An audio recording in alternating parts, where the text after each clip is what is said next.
యేసుక్రీస్తు వారి శ్రేష్టమైన నామములో ఈ మంచి ఉదయకాల సమయంలో మీ అందరికీ కూడా ప్రభు పేరట శుభాలు వందనాలు చెల్లించుకుంటూ ఉంటున్నాను. ప్రభునందు ప్రియమైన వాళ్ళరా, మన దేవుడు సర్వాధికారి, సర్వశక్తిమంతుడు, విమోచకుడు. తన కనికరాన్ని బట్టి, తన సంకల్పాన్ని బట్టి ఈ విధంగా మనము దేవుని సన్నిధిలో ఉండగలిగే ఈ గొప్ప భాగ్యాన్ని, అవకాశాన్ని కృపగలిగిన ప్రభు మన జీవితంలో ఆయన మనకు ప్రసాదించి ఉన్నారు. ఈ ఉదయకాల సమయంలో ఒక వాక్యాన్ని మనము చదువుకొని మనం ధ్యానం చేసుకుని మనం ముందుకు సాగుదాం. దేవాది దేవుడే మనకు బోధించే పరమ బోధకుడిగా ఉండి సహాయం చేయని గాక. లూకాసు వార్త 9వ అధ్యాయము 23వ వచన భాగం.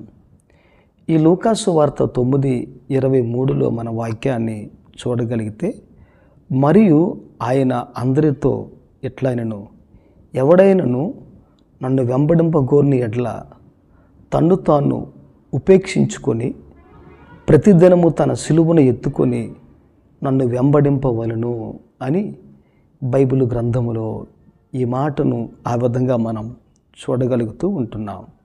అనగా ఒక మాటలో చెప్పాలి అని అంటే, ఈ మాటలో ఉన్న భావగర్భితమైన మాట ఏ విధంగా ఉంది అని మనం చూడగలిగితే, ఒక వ్యక్తి క్రీస్తుని ఏ విధంగా వెంబడించాలి అని ఆ మాట మనం బైబిల్ గ్రంథములో ఏదైనా మనం చూస్తూ ఉంటున్నాం.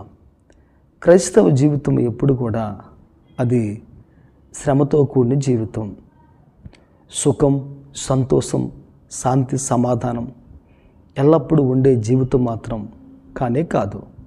కొన్ని సందర్భాల్లో శ్రమలు, కొన్ని సందర్భాల్లో సంతోషం, కొన్ని సందర్భాల్లో దుఃఖం, కొన్ని సందర్భాల్లో కన్నీళ్ళు, ఇవన్నీ కూడా మన జీవితంలో ఉంటూ ఉంటాయి. అయితే ఈరోజు మనం ఈ వాక్యంలో చూడగలిగితే, ఒక వ్యక్తి క్రీస్తుని వెంబడించినట్లయితే తనను తాను ఆ వ్యక్తి ఉపేక్షించుకొని క్రీస్తుని వెంబడించాలి అని బైబిల్ గ్రంథం ఆ విధంగా సెలవిస్తూ ఉంది. తను సిలువను ఎత్తుకొని క్రీస్తుని వెంబడించాలి అని బైబిల్ గ్రంథం ఆ విధంగా సెలవిస్తూ ఉంది. సిలువ సంతోషము కాదు, సిలువ ఆనందం కూడా కాదు. సిలువ శ్రమ, సిలువ కష్టం, సిలువ నిందలు, సిలువ అనగా బాధ, వేదన, అవమానం, కృంగదీసే స్థితి, ఇవన్నీ కూడా సిలువలో ఉన్నాయి. అయితే ఈరోజు వాక్యం అంటున్న మాట ఏంటంటే, ఒక వ్యక్తి క్రీస్తుని లోకంలో వెంబడించినప్పుడు ఆ వ్యక్తికి అభ్యంతరం, ఆటంకాలు, కష్టం, నష్టపెట్టే వ్యక్తులు చాలామంది ఈ లోకంలో ఉంటారు. అయితే దేవుడు ఎప్పుడు కూడా మన ఆత్మకు సంబంధించిన వాడు కానీ, మన దేహానికి సంబంధించిన వాడు కానీ కాదు. రక్షకుడు ఎవరికి అని మనం చూడగలిగితే, మనలో ఉన్న ఆ విలువైన పదార్థం, ఆ విలువైన ఆత్మకు మాత్రమే ఆయన విమోచకుడు, రక్షకుడు. ఆయన ఈరోజు ఒక వ్యక్తి క్రీస్తు పాదముల చెంతకు వచ్చినప్పుడు ఆ వచ్చిన వ్యక్తి ఏ విధంగా క్రీస్తులో జీవించాలి, కొనసాగాలి అని మన వాక్యంలో చూడగలిగితే, ఒక వ్యక్తి క్రీస్తుని వెంబడించిన వెంటనే ఈ లోకం ఎప్పుడు కూడా ఆ వ్యక్తికి ఇచ్చేది బహుమానాలు కాదు, సన్మానాలు కాదు. ఆ వ్యక్తికి ఇచ్చేది నిందలు, బాధలు, అవమానం, దుఃఖం అని రోజు మనం గమనించి ఆలోచించాలి. అందుకని బైబిల్ అంటున్న మాట ఏంటంటే, మనము అనేకమైన శ్రమలు మనము సహించి మనము పరలోకంలో ప్రవేశించాలి అని చెప్పి భక్తుడు కూడా ఆ విధంగానే మాట్లాడుతూ ఉంటున్నాడు. శ్రమలు పరలోకాన్ని స్వాగతిస్తాయి. శ్రమ కలిగిన వ్యక్తి పరలోకానికి దగ్గరగా ఉన్న వ్యక్తి అని మనం గమనించి ఆలోచించాలి. స్టెఫను రాళ్లతో కొట్టబడి చంపబడుతూ ఉంటున్నప్పుడు ఆయన దేవుని యొక్క సింహాసనాన్ని చూసి, దేవుని మహిమను చూసి, ఆయన తండ్రిని చూసి చాలా సంతోషించి ఆనందించాడు. ఆయన పరలోకం తెరవబడుటయు, తండ్రి కుడిపార్శ్వమున క్రీస్తు ఉండుటయు అవన్నీ చూసినప్పుడు స్టెఫను ఎంతో సంతోషించి ఆనందించాడు. అనగా అర్థం ఏంటంటే, సిలువను మోసే వ్యక్తికి శ్రమ ఉంది. ఈ శ్రమ ఆ మనుషుని ముందు పరలోకం తెరవబడి పరలోకం తన ముందు ప్రత్యక్షమయ్యే విధంగా దేవుడు ఆ విధంగా చేస్తాడు. అనగా ఒక మాటలో చెప్పాలంటే అర్థం ఏంటంటే, శ్రమ ఒక మనుషుని పరలోకానికి దగ్గర చేస్తుంది అని ఈరోజు మనం గమనించి ఆలోచించాలి. కనుక ఒక వ్యక్తి క్రీస్తుని వెంబడించిన వెంటనే ఆ వెంబడించిన అనేక మంది క్రీస్తుని వెంబడించి కొంతవరకు ప్రయాణం చేసి మధ్యలో క్రీస్తుని విడిచిపెట్టి వెళ్ళిపోయిన వారు చాలామంది ఉన్నారు. ధనవంతుడు ఆస్తిని కలిగి క్రీస్తుని వెంబడించిన తర్వాత ఆస్తిని విడిచిపెట్టి వెంబడించు అని చెప్పినప్పుడు సనుగుకొని బాధపడి చింతిస్తూ వ్యసనపడుతూ ఆ వ్యక్తి ధనాన్ని విడిచిపెట్టుకోలేక క్రీస్తును పొందుకోలేక ఆయన విడిచిపెట్టి వెళ్ళిపోయారు.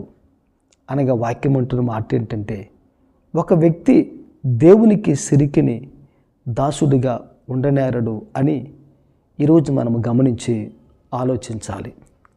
అపోస్తలుడైన పౌలు గారు క్రీస్తు కొరకు పట్టబడిన తర్వాత తన పౌరసత్వం, తన హోదా, తన విద్య, తన తెలివి, తన కలిగిన హోదాలన్నీ కూడా ఆయన పెంటతో సమానముగా ఎంచుకొని క్రీస్తు కన్నా ఇవేవి గొప్పవి కాదు, నేను క్రీస్తుని వెంబడించాను కనుక అంతము వరకు క్రీస్తులో కొనసాగాలి అనే ఆ గొప్ప విశ్వాసాన్ని క్రీస్తు కొరకు ముందుకు సాగించే అటువంటి గొప్ప స్థితిని, జీవితాన్ని ఆయన కలిగి ఉన్నారు అని చెప్పుటలో ఎంత మాత్రం కూడా సందేహం అనేది లేనే లేదు.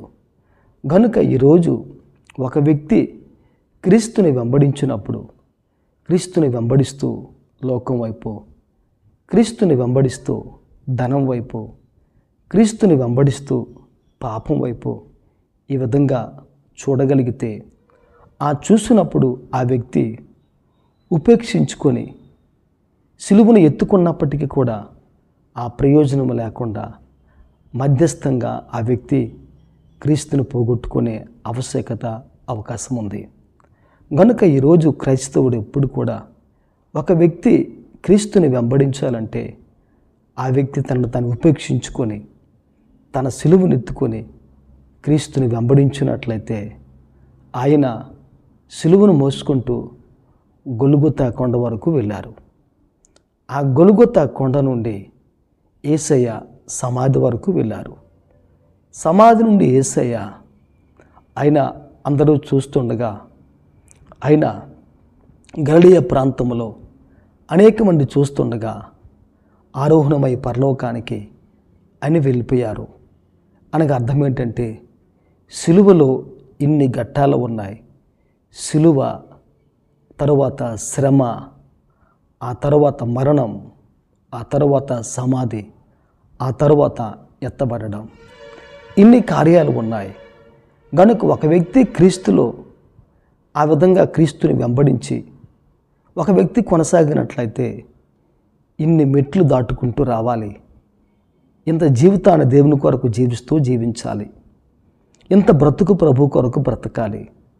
సిలువ అంటే అవమానం, శ్రమ, బాధలు, ఇబ్బందులు, కష్టాలు. సిలువ అంటే మరణం, సిలువ అంటే అవమానం, సిలువ అంటే సమాధి, సిలువ అంటే దానికి ప్రతిఫలం పరలోకం. ఈరోజు ఒక వ్యక్తి దీన్ని పొందుకునే ఈ విధానంలో క్రీస్తు కొరకు ఎప్పుడు కూడా ఒక వ్యక్తి ముందుకు ఆ విధంగా సాగాలి. అనేక మంది క్రీస్తుని వెంబడించి ఏవో భౌతికమైన ఆశీర్వాదాలు, దీవెనలు అనేక మంది పొందుకొని ముందుకు వెళ్ళి అక్కడక్కడ అనేక మంది ఆగిపోతూ వచ్చారు. కానీ కడ వరకు క్రీస్తులో ఉన్నది ఎవరు అని మనం చూడగలిగితే కొద్దిమంది మాత్రమే దేవుని యొక్క పాదముల చెంత ఉండగలిగారు. చివరకు శిష్యులు కూడా క్రీస్తుని వెంబడించి ఆయన అప్పగింపబడిన వెంటనే అనేక మంది శిష్యులు చెల్లా చెదురైపోయి వెళ్ళిపోయారు. కాపరి అప్పగింపబడిన వెంటనే మంద చెదిరిపోయింది అని చెప్పినట్లుగా అనేక మంది వారు వేరే వేరే మార్గాలకు వెళ్ళిపోతూ వచ్చారు. అయితే వాక్యం అంటున్న మాట ఏంటంటే, యోహాను మాత్రం సిలువ దగ్గరే యేసు పాదముల చెంత యేసు ఎక్కడ ఉన్నాడో అక్కడే ఆయన ఉండిపోయాడు స్థిరంగా. అందుకనే క్రీస్తు చూసి గమనించి, యోహాను, ఇదిగో నీ తల్లి అని చెప్పి తన తల్లిని యోహానుకు ప్రభులవారు అప్పగించగలిగారు. అనగా అర్థం ఏంటంటే, అందరూ విడిచిపెట్టి వెళ్ళిపోయారు. అందరూ సిలువను మోసేవారే. చివరకు మిగిలింది ఒక వ్యక్తి మాత్రమే. ఈరోజు కూడా ఆ ఒక్క వ్యక్తివి నీవే కావాలి. నువ్వు క్రీస్తును నమ్మి విశ్వసించి రక్షణ పొంది ఉపేక్షింపబడి నువ్వు సిలువను మోసుకొని నువ్వు గురి వద్దకు వెళ్ళగలిగే వ్యక్తివి ఆ ఒక్కడవి నీవై ఉండాలి. ఆ ఒక్కడవి నీవై ఉండాలి. ఆ ఒక్క వ్యక్తిగా మనందరినీ ప్రభు మార్చమని మనం ప్రార్థన చేసుకుంటూ మనం దేవుల్లో ముందుకు సాగిపోదాం. అటువంటి కృపా కనికరం మన జీవితాలకు దేవుడు ప్రసాదించి సహాయం చేయనుగాక. Praise the Lord, praise the lord.